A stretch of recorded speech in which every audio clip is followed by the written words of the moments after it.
बिस्मिल्लाहिर्रहमानिर्रहीम। अस्सलाम वालेकुम viewers, welcome to my channel. सबसे पहले मेरी तरफ से आप लोगों को ईद मुबारक। जी जनाब जी, अब हम बना रहे हैं ड्राई मटन रोस्ट, तो वीडियो को एंड तक ज़रूर देखिएगा। अगर रेसिपी अच्छी लगे तो चैनल को सब्सक्राइब कीजिएगा, बेल आइकन के बटन को प्रेस कीजिएगा और वीडियो को लाइक कीजिएगा। चलें जी, अब हम चलते हैं अपनी रेसिपी की तरफ। ड्राई रोस्ट बनाने के लिए जी सबसे पहले हम क्या करेंगे, ज़ीरा लेंगे। ये सफ़ेद ज़ीरा है और ये अभी तक बिल्कुल साबुत ज़ीरा है। अब मैं इसको ड्राई रोस्ट करूँगी, मतलब कि इनको थोड़ा सा मैं भून लूँगी। तो ये मैंने जो ज़ीरा है, इस ज़ीरे के मैंने तकरीबन 2.5 चम्मच ले लिए हैं, जो टेबल स्पून होते हैं 2.5 चम्मच ये लिए हैं। और 4 चम्मच मैंने ये सूखा धनिया लिया है, जो कि बिल्कुल साबुत है अभी तक। और मैं इसको फिर ग्रेट कर लूँगी, लेकिन फिल वक्त मैं इसको रोस्ट करूँगी। उसके बाद मैंने ये काली मिर्ची ले ली है और ये तकरीबन 2 चम्मच है, मतलब कि टेबल स्पून। अब मैं इसकी काउंटिंग नहीं कर सकती, लेकिन आप एक अंदाजे से जितनी आपको मिर्ची पसंद हो रोस्ट के अंदर, वो ये उसी वजह से मैं उसको भूनूंगी। तो आप अंदाज़ा लगा लीजिएगा कि आपके घर में मिर्ची कितनी खाई जाती है। अगर ये मिर्ची आपको कम लगे रोस्ट के अंदर तो फिर आप मिर्ची और भी ऐड कर सकते हैं, लेकिन उसको पहले ड्राई रोस्ट कीजिएगा, फिर उसको पीस लीजिएगा ताकि वो उस मसाले के अंदर डाली जा सके। मेरे पास जो गोश्त है वो तकरीबन 1 किलो है, तो वो मैंने बॉईल कर लिया है और इसको मैं रोस्ट करूँगी। ये देखिए, इसको ड्राई रोस्ट करेंगे और इतना करना है ड्राई रोस्ट कि इसमें से खुशबू आने लग जाए, इसका थोड़ा सा कलर चेंज हो जाए, इतना करेंगे हम इसको। ये देखिए हमारा ड्राई रोस्ट हो रहा है सारा मसाला।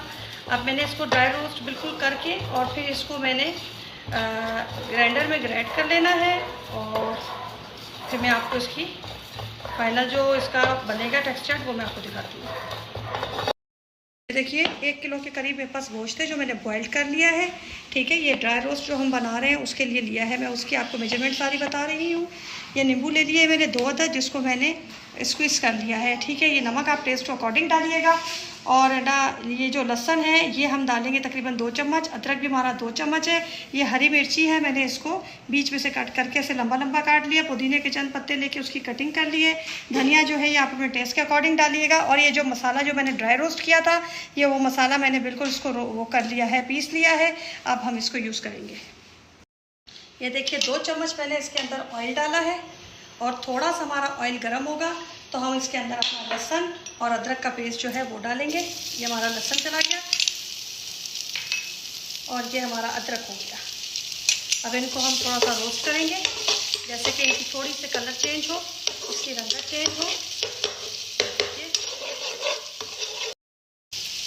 ठीक है, ये हमारा थोड़ा सा गोल्डन कलर आने लगा है। ठीक है, अब हम इसके अंदर अपना जो गोश्त था हमारा वो मैंने इसके अंदर, अच्छा गोश्त के अंदर मैंने बॉईल करते हुए लहसुन अदरक डाला था और मैंने 1 प्याज डाल के वो भी इसके अंदर ही बॉईल हो गया था। तो ये थोड़ा सा जो आपको प्याज नज़र आ रहा है वो वही है जो मैंने 1 प्याज इसके अंदर डाला था बॉईल करते हुए। अब हम इसको अच्छे तरीके से ब्राउन करेंगे अपने गोश्त को, इसकी कलर चेंज करेंगे। ये देखिए हमारा गोश्त देखिए ब्राउन होने की तरफ जा रहा है। ये देखिए आप इससे, क्योंकि ये ऑलरेडी बॉयल तो हमारा है, लेकिन हमने सिर्फ इसकी रंगत चेंज करनी है। ये देखिए बिल्कुल इसी तरीके से। अब हम इसके अंदर अपना नमक डाल रहे हैं। नमक मैंने बॉईल करते हुए नहीं डाला था, तो नमक का आप खुद ही देख लीजिएगा, टेस्ट को अकॉर्डिंग डालिएगा। आपको जैसा सही लगे आप इसको टेस्ट कर लीजिएगा। अगर नमक कम लगे तो आप इसमें नमक ऐड कर लीजिएगा। मैंने 1 चम्मच इसमें नमक डाला है। ये देखिए आपको नज़र आ रहा होगा हमारा जो मटन है वो रोस्ट हो चुका है। ये देखिए कलर भी इसने अपना चेंज कर लिया है, नीचे लहसुन का कलर भी हमारा चेंज हो गया है। आप इस स्टेज पे आके मैं इसमें अपने जो हरी मिर्चें मैंने काट के रखी थी वो डाल दी है। अब इसको थोड़ा सा फ्राई करूँगी। ये देखिए हमारी मिर्चें भी अब इससे ही रोस्ट हो रही है, या ऐसे कहने के फ्राई हो रही है। मिर्चों ने अपना रंगत थोड़ी चेंज कर दी है, थोड़ी नरम पड़ गई है, जैसे कि मिर्चों को होना चाहिए। ज़ाहिर हमने अब इसके मसाले में डाली है तो ये थोड़ी सी नरम पड़ेंगी। अब मैंने जो रोस्ट करके मसाला रखा था, अब वो मसाला मैं इसके अंदर ऐड कर रही हूँ।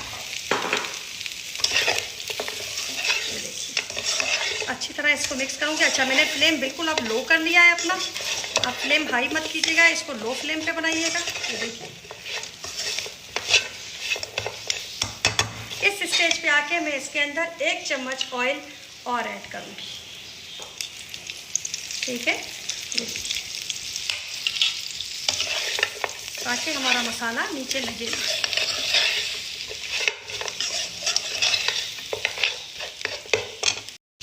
ये देखिए, अब जो मैंने पानी बॉईल करके रखा था अपना,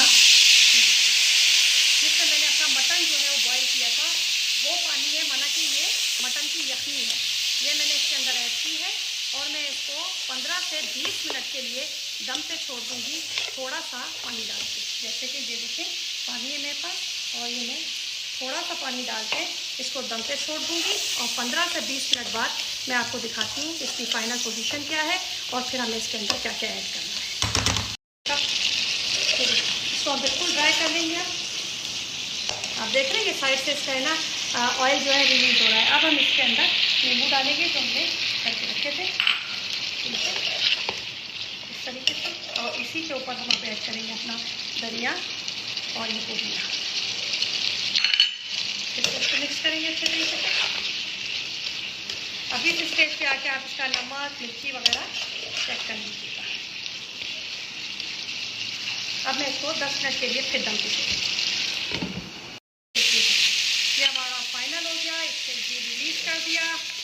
देखिए माशाल्लाह कितना प्यारा लुक आया है। ये देखिए, ये देखिए।